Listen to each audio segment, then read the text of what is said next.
Hey guys, it's Bear. It's Thursday, December 2nd, and I've seen a lot of inquiries online recently of trans guys that are shaving for the first time and asking kind of like how to go about shaving.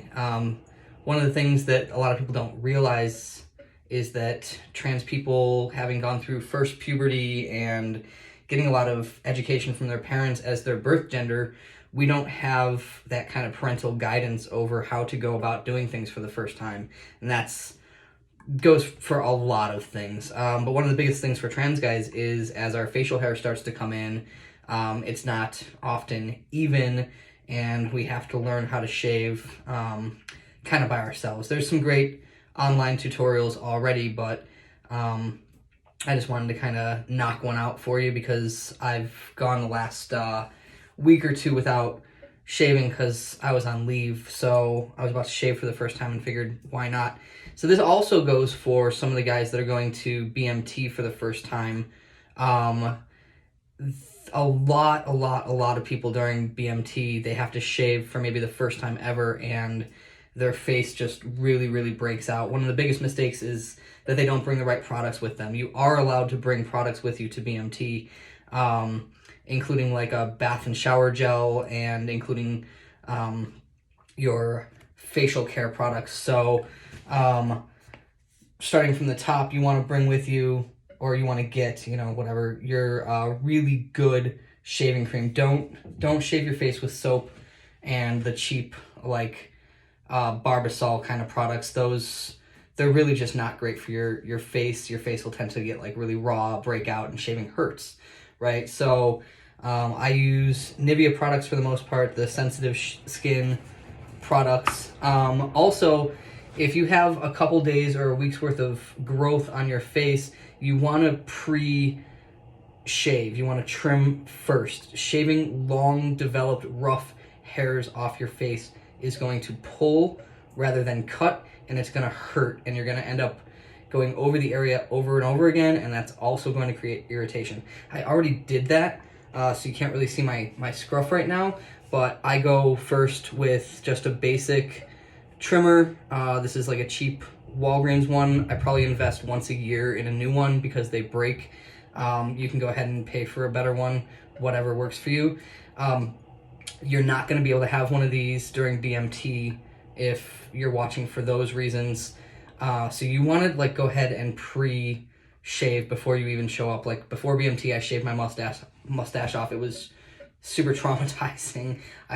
My mustache gives me incredible gender euphoria. I don't care what you think about mustaches. I get teased for mine constantly, and shaving it off, I looked like I was like 12, you guys. It was ridiculous. But either way, you're not allowed to have something like this, so don't go with like a full beard, a full mustache, and then try to shave it off. You're just gonna be miserable. So yeah, go ahead and give yourself kind of a pre-trim where your hair gets really long, go up your cheeks to your sideburns, and just give yourself that that staging, I guess. I did just shower in hot water, but my face dried off while I was prepping the video and everything, so I give myself a little water on the chin and the cheeks. Also, sorry for the incision. I just had a lipoma removed like 2 weeks ago, and by the way, I am about 6.5 years post-op double incision. I'm really heavy right now. I'm about 20 pounds heavier than I want to be, so it doesn't look as good as it used to, but that's what double incision looks like 6.5 years later. So you don't need a ton, like you don't need like a huge layer of shaving cream. I like the gel stuff because you get a little bit on your hands and it kind of expands as you go.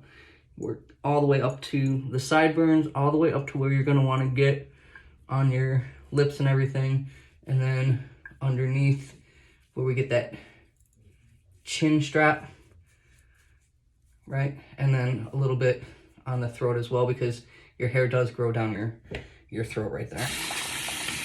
So again, in the sink, I have my razor soaking in some nice, really hot water. You want to keep that razor hot. A cold razor just feels awful. I buy the Gillette brand. That's another big mistake people make, is they get like really cheap disposable razors. Yes, these are disposable. The head comes off and you get new ones. But it's got like 5 blades. It's got the aloe strip on there. That's what you want. Don't get the crappy disposable ones. They're just awful and you're gonna cut yourself. So get it nice and warm, and then you just start really from the sideburn or wherever your hairline starts, and you just go down in one smooth motion. This razor again is nicer, so the head moves, right? It flexes as you go down, so you can go straight from the jaw down and keep the same pressure on, and you don't need to really go over the area again. So you can see it there as it moves down past the jawline. You want to stretch your face out, right? Your skin wrinkles and has folds and everything like that, especially right here around the corner of the lip. You want to just go ahead and stretch that out so that it's flat and smooth. You don't have any wrinkles where the razor is catching.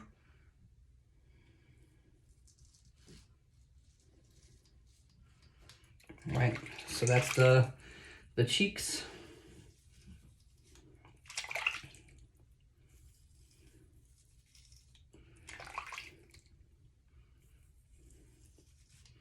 Rinse every time. Rinse that razor good in the hot water every time, so you don't have stuff stuck in there that's gonna catch. All right, so one of the trickier parts is right here along the lip. I'm one of those guys that gets hair that grows right along my lip. The lip skin is different. You don't wanna shave your lip skin. You're gonna cut yourself. So you just, again, you stretch it out so that you get that flat surface to go over, and I just go right along the lip.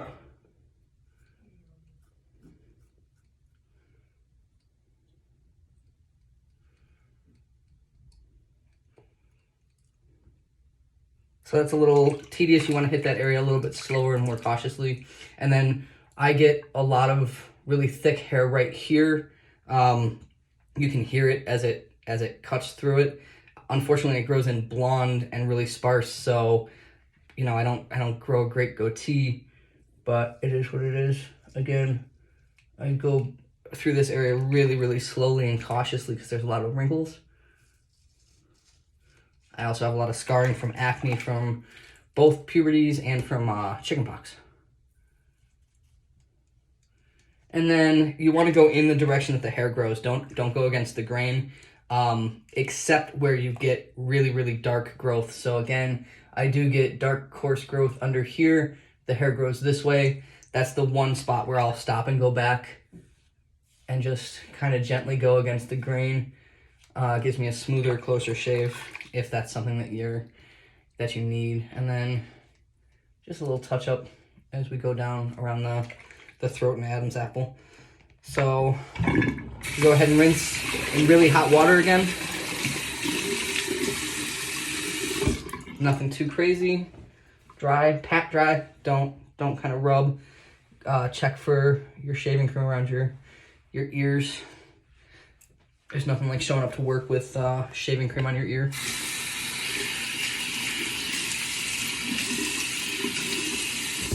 And then you rinse with cold water. The reason you rinse with cold water is that it's going to close your pores.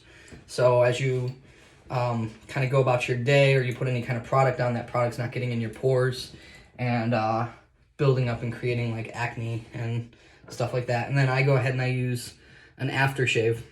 Again, Nivea products for sensitive skin. I don't use anything on my face with like cologne or scent or anything like that. A little bit goes a long way. So that's all I'm going to use. This is the second jar I've ever bought since I started tea. I've been on tea since November 7th of 2014. I've been shaving since, I think, August of the next year. It took a while for my facial hair to really come in enough and to get coarse enough, because you start with that kind of blonde like fuzz. So I want to say it was about fall of the next year, so 2015, that I started shaving. So if I started shaving in 2015 and just bought a second bottle of that aftershave, that's really how little I use. Also, I don't shave really every day. When I put on a uniform, I have to show up clean shaven to be in regs. And even then, I'll just hit kind of the trouble areas. I'll shave really thoroughly the first day and then just do spot shaving the next day and then do a thorough shave again the day after. So a little bit goes a long way for me. Yeah, that's my tutorial for shaving as a trans guy. Again, sorry about the incision. My weight, I'm not really proud of it right now. I've got to get back to working out. A lot of things have stopped me from doing that. So thanks for watching. I hope this helped. Let me know if you have any questions. Let me know if you have any suggestions or anything I missed. Later.